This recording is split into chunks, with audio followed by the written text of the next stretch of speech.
عدم الاستقرار. التزمت ايضا بوضع اقتصادي متردد. لنضع الرأس والحلول ونحدد الارقام. بلغ عجز مؤسسة الدولة في 2006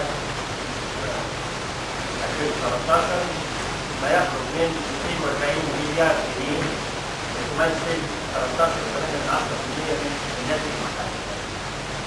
طبعا 13.8% من الناتج المحلي كعجز رقم يخط او نسبة تخط. بلغ اجمالي التكليف للعام مليون 600 مليون جنيه، عشان اكون دقيق مليون 565 مليون جنيه، تمثل 2% من الناتج المحلي. انخفض معدل النمو الاقتصاد المعدل السنوي الى 2.4%، وهي نسبة تقترب من النمو السكاني، ومعنى ذلك انه متوسط سنة الاقتصاد السنوي لم يتغير ولم ينمو.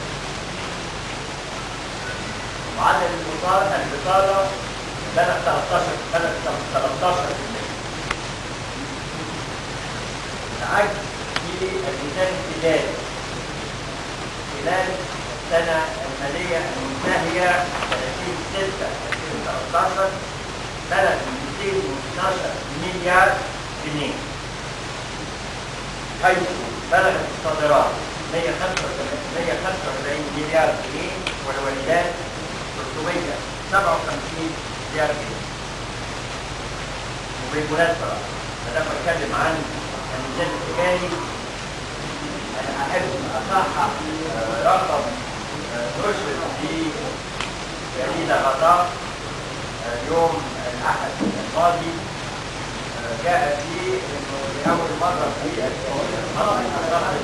القائد في الابتدائي. طبعا أنا ما أعرفش كان هذا الخبر جاي من أرقام منين، إنما عشان أصحح هقول إنه حتى نصحح هذه المعلومة.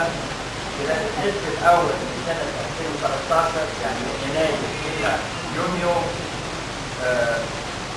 بلغت الصادرات تقريبا 80 مليار جنيه، وعشان يكون محدد بلغت 79 مليار 833 مليون جنيه، بينما بلغت قيمة الواردات 101 مليار 354 مليون جنيه، بعجز قدره 81 مليار جنيه. الحقيقة يعني بدون وقت جديدة بدوني أعاتبها وأعاتب أي محرك اقتصادي يدعو حتى لو حسب سؤالنا إنه مصر تحقق قائد في السنة عشان نحقق الحروب ونصحح المعلومات ونضبط. في ظل هذا المناخ الاقتصادي